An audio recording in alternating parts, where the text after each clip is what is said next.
Cette vidéo vous est présentée par la boutique l'îleaujeux.ca, un service personnalisé par une équipe de passionnés d'ici.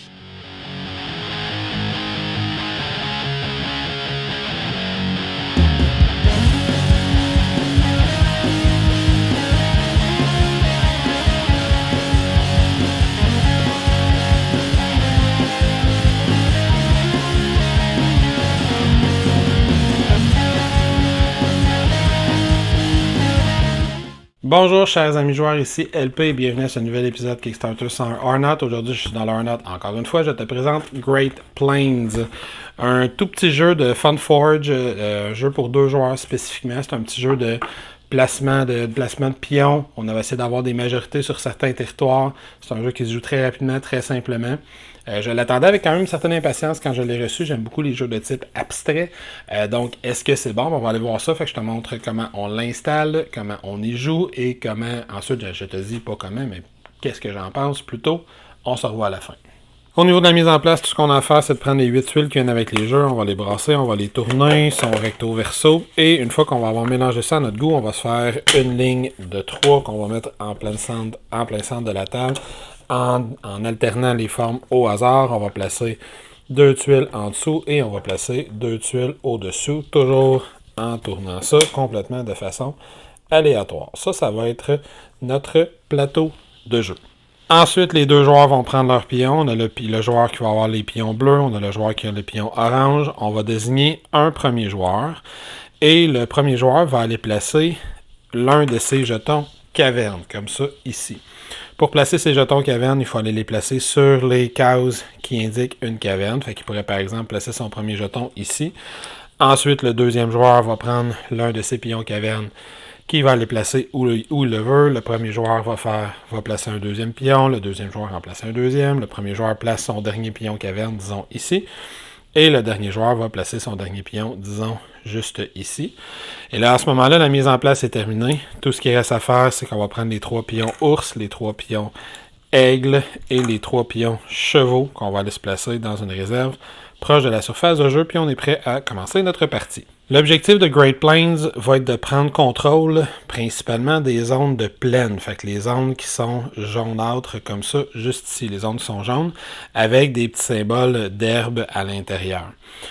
À la fin de la partie, quand les joueurs vont remplacer tous leurs pions, on va tout simplement faire des majorités dans ces zones-là. Fait que le joueur qui va être majoritaire dans une zone jaune va marquer 1 point par symbole vert qui est dans la zone, plus 1 point pour chaque fontaine qui touche à la zone, tout simplement. Puis celui qui va avoir le plus de points à la fin de la partie va l'emporter. On va se faire un petit exemple à la fin de la partie. Fait que comment une partie fonctionne, c'est super simple. En commençant par le joueur qui a placé ses pions caverne en dernier, donc dans ce cas-ci, en commençant par le joueur bleu, il va aller placer l'un de ses pions. Fait que lui, c'est des espèces de serpents qu'il va avoir. En début de partie, on peut placer son pion adjacent à l'une de ces cavernes et on ne peut jamais aller sur les montagnes. Donc, je pourrais sortir de cette caverne-ci et on voit que cette caverne-ci, elle sort par là. Fait que je peux pas sortir dans n'importe quel sens. Fait que si je sors par là, je pourrais aller juste ici, par exemple. Si je décide de sortir de cette caverne-ci, on voit qu'elle sort par là. Disons que c'est ça que je fais. Fait qu'il va sortir et il décide d'aller là. Quand on écrase un symbole d'animal qui est sur le plateau, on va aller prendre l'un de ces jetons qu'on va mettre dans sa réserve personnelle.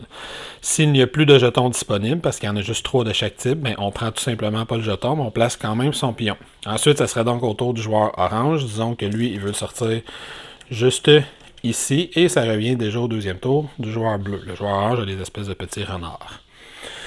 À son deuxième tour, le joueur bleu va avoir davantage d'options. Il peut encore une fois sortir de l'une de ses cavernes, donc il pourrait sortir par ici ou il pourrait sortir par ici, ou il peut se placer adjacent à l'un des pions qu'il a déjà placé. Disons qu'il va aller juste ici. Commencer à prendre contrôle de cette zone-là. Ensuite, le joueur orange va faire la même chose. Lui va sortir, il va s'en aller juste ici, il va donc prendre un pion ours, lui aussi, et on va continuer comme ça tout au long de la partie. Fait que peut-être que je vais sortir ici, prendre possession d'un pion aigle. Ensuite, moi, je vais passer juste ici. Et je vais prendre possession également d'un pion aigle, comme ça ici. Et les joueurs vont continuer tout simplement comme ça, en plaçant des pions à tour de rôle, jusqu'à temps que tous les joueurs aient passé. Là, vous vous demandez à quoi servent les pions. Évidemment, les pions vont avoir différentes utilités. Chaque pion, on peut le dépenser, donc le ramener dans la réserve générale pour faire un placement spécial lorsque c'est à soi de jouer. Prenons par exemple l'aigle. Là, c'est au tour du joueur orange. Il pourrait décider de dépenser son aigle pour que son prochain pion orange il fasse un déplacement en sautant par-dessus une case de montagne. Fait que, par exemple, il pourrait dire je saute par-dessus la case là, puis je m'en vais directement ici. Et là, ce qui fait que je récupère un nouveau pion aigle. Je ne peux pas sauter par-dessus des cases prairies, je ne peux pas sauter par-dessus des cases nécessairement que des joueurs, c'est spécifiquement par-dessus une case montagne. L'autre type de pion qu'on peut utiliser, c'est le pion cheval. Disons que c'est au tour du joueur orange à jouer, il veut utiliser un cheval. Un cheval va permettre de placer un pion à exactement 2 cases de l'un des pions qui est sur le plateau, mais cette fois-ci en sautant par-dessus une case de prairie. Fait que, par exemple, lui pourrait sauter par-dessus cette case-là pour se rendre directement là, pour aller contester le territoire qui est juste ici. Lui pourrait sauter par-dessus une case pour se rendre directement là. Lui pourrait sauter par-dessus une case, se rendre directement là. On ne peut pas sauter par-dessus une case montagne. Et on peut sauter par-dessus une case qui est occupée sans aucun problème. Fait que lui pourrait sauter par-dessus la case qui est ici pour se rendre ici. Ça, c'est pas un problème, mais tout simplement, il faut sauter par-dessus une case prairie. Et finalement, si on décide d'utiliser un pion d'ours, disons que c'est au tour du joueur bleu à jouer et il veut utiliser le pion de l'ours, ben le pion de l'ours va pousser un pion sur lequel on veut placer notre propre pion. Fait que par exemple, si je veux pousser le pion qui est ici, ben je dis je pousse à partir de cette direction-là, donc je place mon pion à moi juste ici, et lui, comme j'arrive de cette direction-là, je le pousse dans le mur. Quand on pousse un pion dans le mur, il est éliminé, on l'enlève du plateau de jeu. Même chose si, par exemple, on était dans cette situation-ci et je poussais le pion à l'extérieur du plateau de jeu, ben ça me ferait placer un nouveau pion juste ici. Lui sortirait du plateau de jeu, il est éliminé. L'ours fonctionne comme ceci. Je ne peux pas pousser si l'autre extrémité de la case, l'autre côté de la case est inoccupé. Est occupé, dis-je. Fait que, par exemple, si je voulais jouer un pion ours pour placer un pion ici et pousser lui par là, je ne pourrais pas le faire parce que cette case-là est déjà occupée par un pion. Je peux seulement si l'autre côté n'est pas occupé ou si c'est une montagne ou si c'est la limite du plateau. Fait que je pourrais pousser par exemple ici pour pousser lui puis prendre contrôle de cette zone-là, aller en récupérer le jeton de cheval, le cas échéant. Si je pousse un pion sur un jeton quelconque, fait que si je le pousse là pour le mettre juste comme ça ici, le joueur adverse ne ramassera pas le jeton d'aigle comme ceci. Donc, si on résume, l'aigle permet de sauter par-dessus les montagnes, donc d'une case. Le cheval me permet de me placer à 2 cases, mais en sautant par-dessus une plaine. Et l'ours me permet de pousser mon adversaire d'une case dans la direction de laquelle mon propre pion arrive. Et on continue comme ça jusqu'à temps que tous les joueurs aient placé leur pion en fin de partie. Chaque zone jaune va marquer des points selon le nombre de symboles verts qu'il y a à l'intérieur. Fait que par exemple, si je faisais un décompte, disons pour le joueur orange, ben ici, cette zone-là, elle a 2 cases, elle va valoir 1, 2, 3 points, plus 1 point parce qu'il y a un point d'eau. Fait que cette zone-là vaut 4 points. Je suis majoritaire dans cette zone-là parce que j'ai 1 de valeur puis l'autre 0, je marque 4 points. Cette zone-là, personne ne va la marquer parce que c'est égal. Cette zone-là va être marquée par le bleu, par le bleu, par le bleu. La zone ici va être marquée par le orange.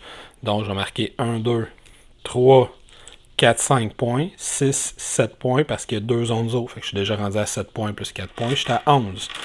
Qu'est-ce que l'orange gagne? Le orange va gagner cette zone-là qui va valoir 2 points. Je suis rendu à 13. Le orange gagne cette zone-là qui en vaut 3. Je suis rendu à 16. Et le orange va gagner cette zone-là qui en vaut 1. Je suis rendu à 17. Donc le score final pour le joueur orange, c'est 17.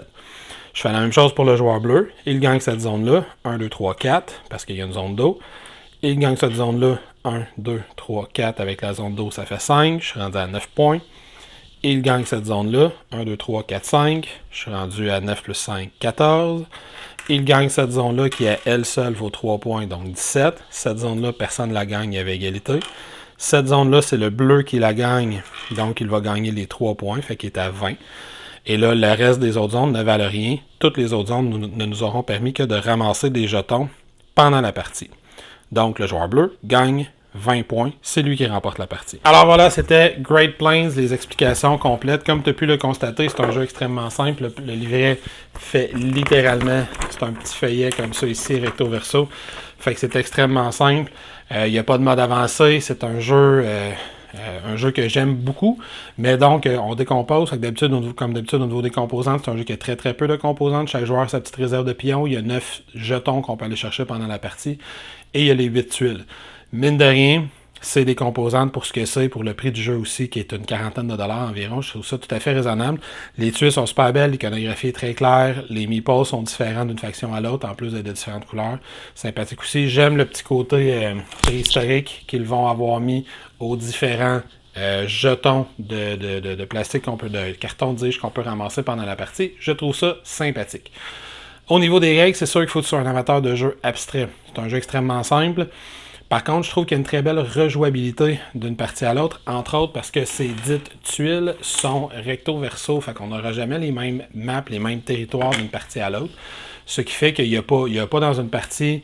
tu développeras pas un sentiment à la force de jouer plusieurs parties, de dire « Ok, c'est cette zone-là qu'il faut que j'aille chercher en premier. C'est connu. Une fois que cette zone-là, j'ai été la chercher, on va essayer d'aller chercher sur cette zone-là. » Tu n'auras pas ça dans cette partie-là. Tu vas toujours avoir à te réajuster d'une partie à l'autre, étant donné que les territoires changent d'une partie à l'autre. Les 3 types de jetons que tu peux aller chercher, cheval, aigle, ours, t'apportent une belle petite originalité au niveau de ton placement de pièces. Fait que ça te permet d'être très stratégique dans ce que tu as à faire, parce que si par exemple je vais chercher rapidement les 3 premiers jetons ours, il y en a juste 3 qui sont en réserve, fait que tant que je les dépense pas, mon adversaire peut pas en ramasser. Ou si mon adversaire en ramasse 2 puis j'en ai ramassé juste un, je sais qu'il y en a un plus que moi. Puis généralement c'est vers les fins de partie que là on va se mettre à jouer beaucoup nos jetons pour aller chercher un positionnement critique, parce que comme on l'a vu dans le décompte de points, s'il y a une zone qui vaut 4, 5 ou 6 points, mais que finalement il n'y a pas été ni un ni l'autre, il suffit que je place juste un jeton dessus pour gagner le contrôle de la zone au complet et donc marquer les points qui y sont associés. Fait qu'un jeu très simple, très efficace de contrôle de territoire, de majorité de territoire dans le fond, avec des règles. C'est vraiment littéralement un jeu qui s'explique en 1 minute ou 2, 30 secondes si on est rapide. C'est un jeu qu'on va enligner 3-4 parties puis qu'on a une belle rejouabilité parce qu'on va toujours changer la disposition de notre carte, de notre territoire, d'une partie à l'autre. Fait que si t'aimes les jeux abstraits, si t'aimes ce petit genre-là de contrôle de territoire, moi je peux rapidement faire une comparaison avec Fjord que j'ai faite la semaine passée. Celui-là, je le trouve un petit peu plus sympathique, un petit peu plus agréable, justement parce que tant qu'à être dans un jeu abstrait comme celui-là, il est encore plus rapide à mettre en place, puis c'est encore plus rapide avant qu'on rentre dans la partie cruciale du jeu, c'est-à-dire placer ses petits bonhommes pour pouvoir marquer ses points en fin de partie, alors que Fjord, il y a toute la partie de construire sa map qui est très intéressante aussi, mais qui va rallonger un petit peu le temps des parties. Celui-là, c'est littéralement des parties de 15 minutes, fait que si on aime ce genre de petit jeu abstrait-là, ça va être un coup de circuit, un coup de cœur pour plusieurs joueurs qui aiment ce genre-là. Évidemment, si on aime les jeux super thématiques, avec énormément d'interactions, avec beaucoup de règles complexes, c'est pas du tout pour soi. Ça, on parle vraiment petit jeu d'abstrait, entrée de gamme. C'est très, très, très sympathique, selon moi. Voilà, j'espère que ça t'a permis de te faire une idée. Normalement, les règles, c'est pas très, très long, fait que tu devrais être capable de regarder ça pour voir si c'est un jeu qui est pour toi. Moi, je vais te souhaiter une bonne fin de journée. Avant de faire ça, je vais t'inviter à venir t'abonner à notre chaîne YouTube, venir nous visiter sur Twitter, Facebook, Instagram. Pourquoi pas venir nous supporter sur Patreon pour que l'on puisse continuer à te fournir du matériel que l'on espère être d'excellente qualité. Sur ce, ciao, à la prochaine. Fais attention à toi.